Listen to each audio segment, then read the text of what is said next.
When I first found out about the markets, I fell in love with them. But unfortunately, this meant that I became overeager, and my eagerness led to me making tons of mistakes and just taking things on face value. This ended up costing me a lot of time and money, and it meant that it was actually years until I became profitable. But I did get there in the end, and in fact 2022 now marks 10 years since I'd made enough money from my trading over the years to quit my job and start doing it full time. But I think that I could have done that even sooner if it wasn't for all of the mistakes that I made. So here are 7 key things that I wish I knew back then that could help you now. Starting with the most annoying one, which is that not everything people teach about trading actually works. When I discovered trading, I thought that if someone was teaching something, it must be right and would be worth me learning. Otherwise, why would they bother teaching it in the first place? Spoiler alert, I was wrong. With trading, it's actually mainly the opposite. Most things people teach about trading don't work, and lots of it is based on so-called trading wisdom that's been passed on for generations and that everyone believes to be true, but really is just nonsense. Now, when I started learning, I wasn't aware of any online trading resources. YouTube wasn't really a thing back then, so I mainly learned from books. Now, maybe it's just me, but when I was younger, I just blindly trusted what I read in books and assumed that people writing them were authorities on those topics. If someone had been published, they must know what they're talking about. So I tried to learn as much as possible from these books, and when something wasn't working, I thought the problem must be me rather than them. Therefore, the solution would be for me to learn even more. I mean, if all of these things worked in the markets, the more of these things that I knew about, the better I'd be at trading. Or at least that was my thinking.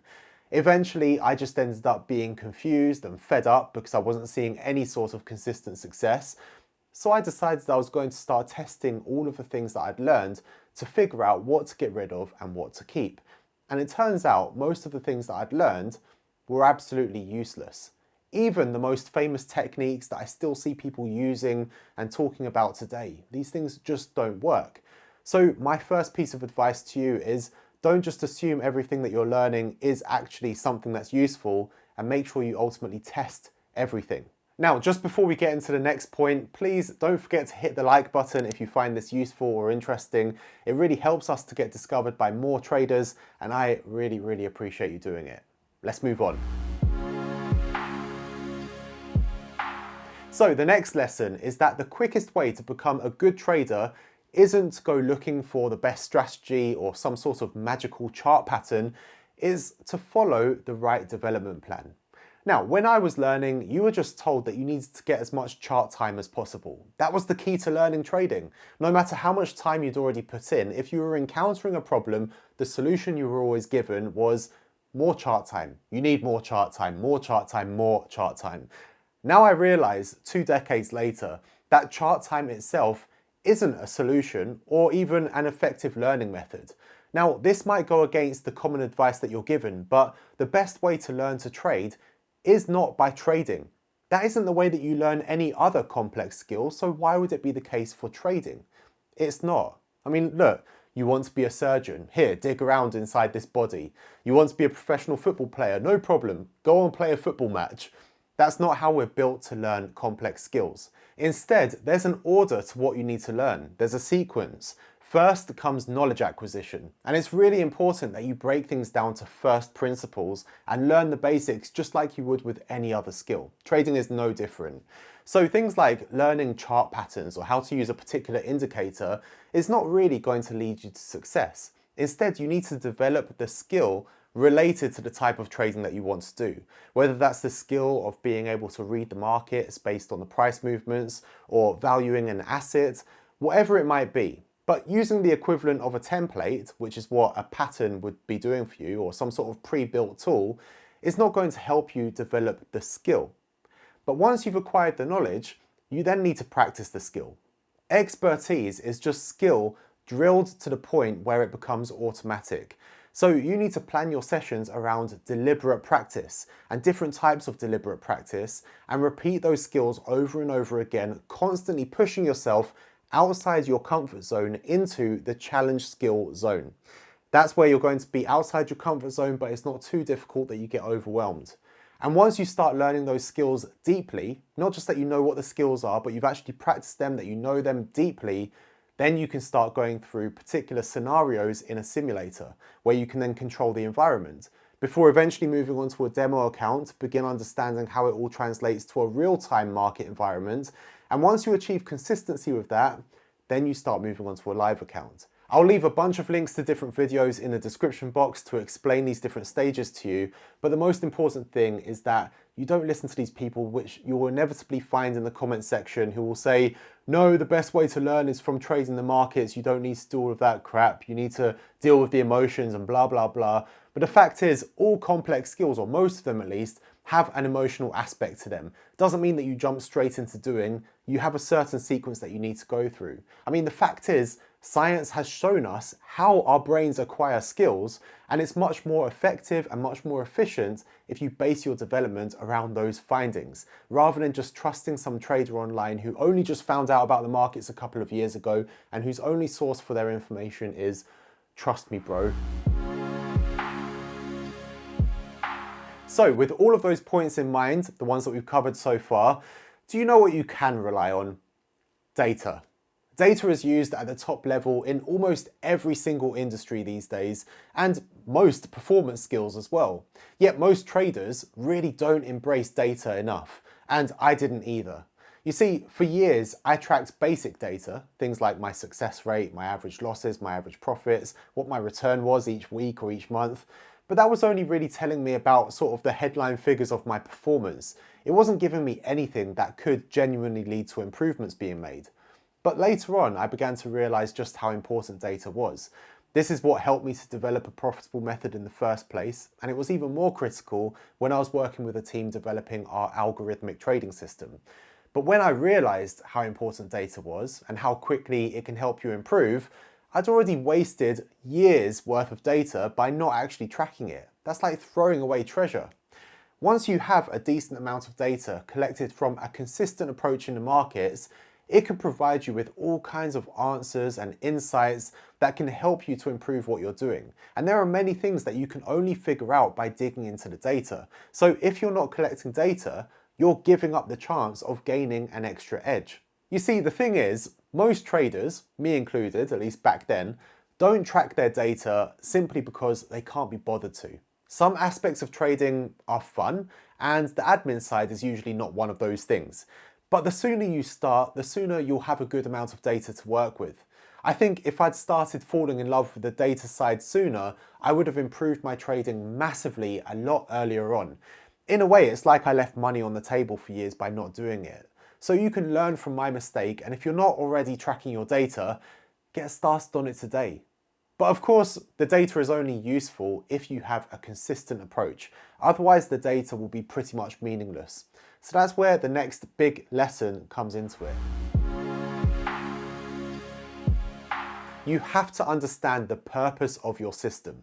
My mistake years ago was that I thought of a system as being the equivalent of like a business model or something. Some sort of process that acts as a money-making machine where I can just get the perfect order of tools and the perfect variables, and this will be like a money-making machine that I just need to follow each day and it leads to profits. But the reality is, unless you're building like complex algorithmic systems, this isn't going to be the case. Instead, you're still going to be relying on your skill as a trader. So of course, the first step becomes developing the skill in the first place, and then comes the role of the system. So what is it that a system is meant to do if it isn't just some magical money-making formula? Well, there are two things it does. It keeps you consistent in the way that you analyze the markets and make your decisions, and it makes that process as efficient as possible. So our goal is to become consistently profitable. That means the accumulation of your trades, both losing and profitable trades, are profitable overall. And these trades are done in a way that's repeatable and replicable time after time. Therefore, your trading is dependable and consistent and profitable, and therefore you can rely on it to keep working for you. So your system ensures that you do things in a consistent way. When you're still learning, this means that you can therefore collect data, and that data will actually mean something for you because it's based on taking a consistent approach. So even if it's not leading to profits, You have the data to start tweaking things, changing things, and working on the approach until it does become profitable. And if you are already profitable, it means you can continue being profitable, it's more dependable, but also you can continuously improve. So you can keep getting better time after time. And by following a system, it means that you're only taking the actions that actually matter, so you can keep things efficient. Because the majority of traders who aren't following a system in the right way, 80% of what they're doing is pointless and only 20% is actually contributing to the type of trades they want to be taking. So if you want to have this efficiency with your system, it needs to fulfill two criteria. First, you need to know what it's actually leading to, what it's trying to find or what it's trying to do in the markets, and then the steps that it follows must actually be leading you to that thing. So to keep things logical, you could ask yourself three things. What is my system doing? In other words, what type of opportunity are you actually trying to identify with this system? Why is my system doing this? So why is this an opportunity in the first place? What is it about this that makes it an opportunity? And what is my system doing to find that type of opportunity? What steps do you want to follow that are going to help you identify that opportunity without wasting time? Now, in theory, if you have the right answers to those questions, your system should be helping to direct your skill as a trader to find the opportunities that lead to you profiting over time in a consistent and efficient way. But you know what? My next mistake probably caused me more issues than any other thing I did. Most of the issues that people go through with their trading are just symptoms rather than actually being the core issue itself.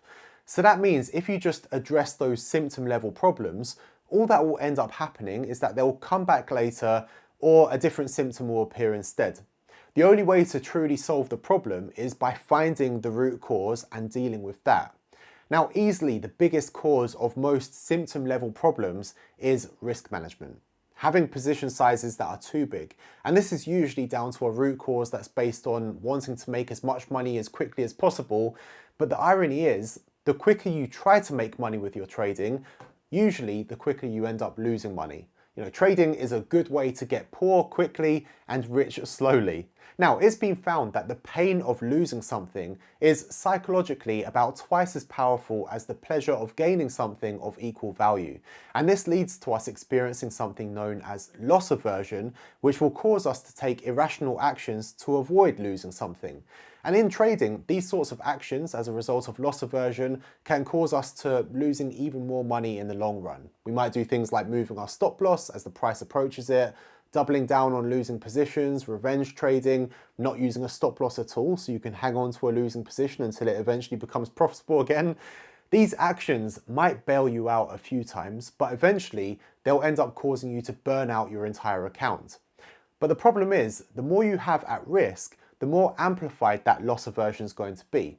So the key to keeping your loss aversion at a controllable level is to stay conservative with your risk management and to develop the discipline to be able to stick with that. Now, the argument that I hear from lots of traders is that they only have a small account size. So they think that if they're risking small percentages, it isn't really worth the time. So instead, they'd rather risk bigger percentages because then the money they make is more worth it. But then you really have to question something. What's a bigger waste of time to you? What's going to take up more of your time? Taking small trades and building the account slowly and steadily over time, or taking bigger risks and eventually losing the entire account? And also, if you can only afford a small trading account, you probably can't afford to lose it either. So risk management is key, trust me. This is why I stick to a maximum of 2% at risk for each trade. And if you want to understand the evidence-backed reasons for that, click up here to watch a video about it. The next lesson is something that improved my trading massively, but I only started doing it once I was already profitable. If I'd started sooner, I probably would have been able to achieve even more. And that thing is explaining your trading either out loud to someone else or to yourself, or writing it down on paper. You see, I always kept my trading in my head and I thought that I just knew everything that I was doing. I thought I knew why I was doing it, how my trading process fit together. But it wasn't until I put together a team to build an algorithmic version of my trading back in 2013 that I realized that actually I couldn't really explain a lot of what I was doing in a clear way. If someone asked me a question about why I did a specific thing, I could answer them. But I couldn't explain a logical and consistent end-to-end process that covered everything I was doing. In my head, it seemed clear, but as soon as I tried to explain it to someone else, I was lost. And this is because of something known as the illusion of explanatory depth. This was studied by Rosenblit and Keel, who found that people consistently overestimate their knowledge in a range of areas. They claim that they can understand something, but then they can't actually explain it. And I think this is summed up really nicely with a quote from Dr. Mortimer Adler. The person who says he knows what he thinks but cannot express it usually does not know what he thinks. Now, I worked on an algorithm project for a year and a half, and I learned how to explain my trading to other people in a way that could let it be coded and turned into an automated system. And in doing that, I was able to find grey areas and flaws that could be improved in my trading and tighten up what I was doing. I was able to find where there were things that I was doing that didn't quite make sense or were actually holding me back. And in the end, it was through doing this that me and the physicists that we were working with were able to actually uncover the theoretical basis of my trading, which led to us discovering a new market model and theory of price movements. And then once I started teaching about my trading through the Duomo initiative a few years after that, my trading improved even more, because as soon as I had to explain everything in a simple way that anyone could understand and show why we did certain things and how we do them, it meant my trading became this clear and airtight approach that I knew was exactly how I wanted it to be. It also meant, rather than having everything muddled together, I could really compartmentalize each part of my trading and see where there were specific areas that needed more improvement or research, where there might be some gaps in my knowledge or skill, and I could get to work on those. And these days, when I have a one-to-one session with a trader, I can usually see them going through the same thing. They'll feel like they're quite far along in their process and their understanding, but as soon as they have to explain what they're doing out loud, they struggle and realize that not everything is entirely logical or in the right order. Maybe they need to tweak some things and change some things. So one way to overcome this is to think in ink. We did a video about it, which you can click up here to watch. And the sooner you start explaining your trading out loud or on paper, the sooner you can find those areas that need to be tightened up. All right, let's get on to the final thing that I wish I knew. And hit the like button if you made it this far. Let me know down in the comments. But that final thing that I wish I knew is that emotions in trading are not actually a bad thing.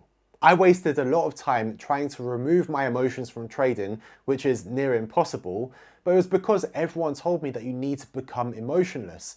In fact, I've even said the same in the past as well, but the fact is, it's not actually true. You see, our emotions give us a lot of important information that we can't get in any other way. In fact, a study on traders found that the traders who experience emotions in a stronger way were able to achieve better returns than those that didn't. But the key was being able to actually identify the emotions as they emerged, and that's something that takes practice. Understanding this not only stops you from having to listen to the wrong advice about emotions in trading, but it can actually also lead you to gaining a massive advantage. But there is a lot to explain and a lot to learn on this topic, so rather than going through all of it here, I'd really recommend that you watch our video where I explain all of the research to you.